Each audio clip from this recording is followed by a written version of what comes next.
Hey there, friends and enemies, JoPaWrites here again, and today I want to talk about the massive TWAB that just dropped for Destiny 2, but really focusing on the weapons that you really want to check out once the mid-season update does go live and we get that patch with a bunch of changes. So if you missed the TWAB, it basically goes over some things like the armor set that we're going to see with the Festival of the Lost coming soon. We did get the mech set that was voted on by the community. In my opinion, looks very dope. I know people aren't thrilled with some parts of it, the Hunter being asymmetrical, whatever the case may be. I think the Hunter set is fantastic. The Titan set, I'm all in. I'm going to make a Gundam with it. Absolutely 100%. And the Warlock set I think is pretty solid as well. So overall, this is probably one of my favorite armor sets that we've gotten in one of these events so far. So I'm really excited. We also got some destination material updates. They're getting rid of destination materials. They are massively changing how the economy works. Definitely check out the TWAB for all of that. It's a little bit in depth and something that I didn't really feel like I wanted to touch on too much in this video because I feel like it's a kind of a boring topic that will change some things. But for me personally, someone who's been playing for a long time, Glimmer is normally not a problem. Legendary Shards is normally not a problem. So I'm not really too pressed about that. And it's not something that I really am too concerned with. And I think for the most players, after the initial couple weeks of change, it's not going to be that big of a deal. So they also talked about how that's going to change ghost mods and various things. This is all happening in Season 19 as well, so it's very soon for when we're going to see those changes. But again, not too crazy. They also touched on how Destiny 2 now has official Brazilian socials, which is good. The more representation and availability that Destiny 2 has across the world, the better, especially as there's a wide range of Guardians from a lot of backgrounds, so that's cool. But really, my focus, like I said, is the weapon updates. And the first and foremost thing that I want to talk about is the auto rifles. That was the first thing on the list. And I'm a big fan of auto rifles. And I think that in PvP, they're actually pretty solid. In general, a little hard to use at times when you're facing really strong hand cannons, but those have been toned down. And then now we're in a case where it's a scout pulse meta. Those are both being adjusted down as well, which is nice. And I really think that ARs are going to have a chance to shine, especially because they increase the stability across all auto rifles, and precision frame auto rifles are increased the crit damage multiplier from 1.5 to 1.55. Crit damage goes from 30 to 31. Doesn't sound like a huge change, but that little bit of extra time to kill could be really nice. So the precision frame specifically was, you got stuff like Braytech or these 7 Seraph Carbine. There's not a whole lot of great options, except for one that I really wanted to focus on. Shadow Price is solid if you have a good one of those. If you have an Adept Shadow Price, that could be really good. This is one of the reasons you kind of want to hold on to some of your weapons that maybe not seem great when you first get them to drop, but over the course of time with buffs and nerfs and changes, if you do have an Adept version that's a really solid roll, that's something to keep in mind. And so if you have an Adept Shadow Price, unlike me, that's something that you're definitely gonna want to check out. But the weapon that I feel like is going to be the most impacted, that I'm already using and I think is phenomenal, is going to be the Amma AR2. This is a precision frame. I think it's already great. You can get it with Incandescent, and I feel like this is going to absolutely be one of the best PvP weapons, especially the best PvP AR for after this mid-season update. And I wouldn't be surprised if we see it toned back down sooner rather than later. This thing absolutely shreds. It's one of my favorite weapons, and I am so stoked that it is getting a buff because I already have a build for it. I've already been using a lot, and it's just going to come naturally. So that's one to keep in mind, and I think it's going to be absolutely one of the best weapons that we see in Destiny 2 PvP. So going from there, they're also adjusting, like I said, they're going to nerf scout rifles and pulse rifles a bit. They're also nerfing bow swapping, so bow to hand cannon swapping that we see often, or bow sidearm, whatever the case may be. That's getting nerfed because bows are going to have a slower time of swapping weapons from your bow to your other secondary weapon, which I think is a good thing. I think bow swapping in general is more annoying than anything, and is something that I feel like shouldn't be as prevalent as it is. So I'm not worried about that at all. Pulse rifles, again, they feel very, very dominant right now. They're adjusting range fall off, but they're also nerfing the rapid frame pulse rifles, but they're buffing the adaptive frame, so increasing the precision multiplier, and then this allow a weapon to kill guardians below tier 4 resilience with 6 crits. So if you're hitting your headshot, it's going to be nice. And it's only the precision multiplier. I like when they really focus on the precision multiplier, because then it feels like they are really rewarding you for getting those headshots. So that's nice. So some precision frame, adaptive frame pulse rifles are the GN. We've got the third axiom. These are solid, not spectacular adaptive frames, but really those ones are not going to be the most exciting. The most exciting is to be right here. We've got Smite of Mirren, which I think is already really, really good.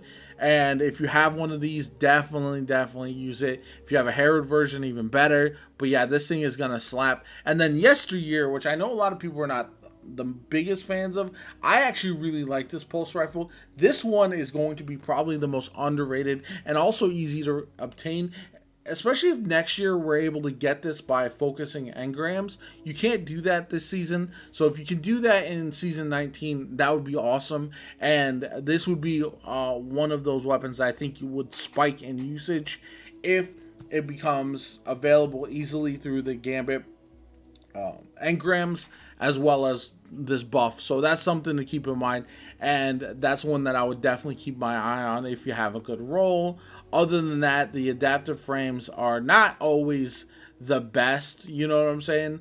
There's just not a ton of options that are really good overall, and that's just unfortunately this is another one. If you've crafted your syncopation but you haven't leveled it up, now is probably a good time. That's another reason I like to level my weapons, like the Amit, like syncopation, because if I can get them and they change something like a rangefinder perk and it's now nerfed, but I have a syncopation that the archetype gets buffed, now I can change off of rangefinder. I can get my exact roll that I want with just some minor changes to the crafting, and I'll have a weapon that's ready to go for whenever they do buff that archetype. So that's something that I really enjoy, and that is something I would recommend everybody does. Even if it's a weapon, you just don't like the use of or the feel of, that's one thing, I understand that. But if it's a weapon you like but just doesn't feel like it hits hard enough,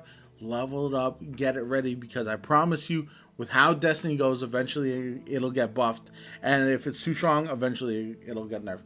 Moving on, we've also got the scout rifles. Those are getting nerfed. Sidearms are getting buffed. I'm excited about that. I love sidearms. Just a minor thing. Increase auto aim and fall off distance by 30% across the board. That's cool. I think that's good. I'm a big sidearm fan, so that's going to be nice for me. And then we get into submachine guns. This is where they are buffing the precision frame and nerfing the lightweight frame. The lightweights are reducing base damage from 11 to 10.5 and crit damage as well, whereas the precision frames are increased base damage and crit damage as well. Reduce the zoom of Shire's Wrath. Shire's Wrath is going to be really good. They're also reducing it for friction fire, but that bonus for damage to Shires might make it absolutely menace in PvP. I don't know about that one. That's kind of a wild decision in my personal opinion, because this one's already really good. It pairs really well with Void subclasses, Void builds, and nerfing this as well as Friction Fire I never really liked the feel of personally, but that's really going to be the one that I think benefits most, even with the zoom being reduced, because other than that, there's not any other precision frames that I would take above Shire's Wrath. Friction Fire, again, is fine, but I just don't like it as much as Shire is personally. Seventh Seraph, I don't think is that good. You don't get a lot of the great perks with it right now. This is one that might pop up NOD, but overall, I still don't think it compares to the Shires. It is in the kinetic slot, so that might add some additional opportunities there. We've also got Forensic Nightmare, which again I don't think is all that great. So the farther you get away from it, like an expansion like Beyond Light with the Witch Queen with Forensic Nightmare, the less the impact it's gonna have, because perks come out and they're better, and you just find better synergies. So that's where that stands. And overall, again, I'll try these weapons out, especially NOD, because weapon I personally enjoy, but I don't think it's going to be super duper strong. They did nerf fusion rifles, which is good. Precision frames are going to reduce the effect of intrinsic recoil on precision frame fusions. Nerfing the overshield, the glaives, I think that's a good idea. Glaives are annoying, and having somebody just kind of walk at you with the shield up has always been not the end of the world, but like I'm not surprised they're nerfing it, and it doesn't affect me one way or the other. They're kind of changing up sniper rifles as well, increased the settle time after receiving flinch by 60%, and also reducing flinch in PvE. Again, they're still not going to be great in PvE. I wish they were better, but it is what it is. Now, here's where we get into some other things. So trace rifles, legendary and exotics, are getting a buff to increase stability in PvP and PvE, so they feel more like laser beams. I think we'll see a rise. I already love trace rifles personally. Wave splitters probably going to see a bit more usage, and then we're going to Cold Heart, whatever the case may be, if you want to do an arc build. Wave splitter is my favorite though, so I think it's gonna be really, really solid. They're gonna buff rocket launchers with increased blast radius across the board, which is fine. And then they're nerfing rangefinder, fixing gunshot straight, nerfing Jade Rabbit, nerfing Lord of Wolves, nerfing No Time to Explain, mainly on mouse and key. Again, I play on controller, so using no time is hit or miss. When you're really hitting your shots, it can feel great, but the recoil is kind of wild on controller. And then the nerfing Risk Runner. And so those are the main things. They're also going to adjust some things in the future, but that's really what I wanted to focus on today. And so the weapons that I think you should absolutely be testing out once this patch hits. Trace rifles, if you enjoy using them. Auto rifles, especially the Amit. Pulse rifle, especially with the Smite of Mirren or the Yesteryear, and then submachine guns. Shire is going to be crazy, but NOD is another good option, so keep that in mind. I hope you enjoyed the video. Let me know if you agree, disagree, anything like that in the comments down below. I love to hear the kind of back and forth on what weapons are good or not, because I think a lot of it does come down to feel, which people ignore all the time, and is a big frustration point of mine. People are like, oh, this weapon sucks, and it really is just how comfortable you are with the weapon, how much you enjoy or don't enjoy the recoil, all that kind of good stuff. So I absolutely say try the weapons that you like the feel of, try weapons that you think you'll like, and see how it goes before you make any assumptions. Anyway, my name is JoPa. I hope you enjoyed the video. Hit that like button, subscribe to the channel if you haven't already. Post lots of Destiny 2 content on the channel pretty frequently. Stay tuned for more. I hope you have a good one, and I'll catch you all later.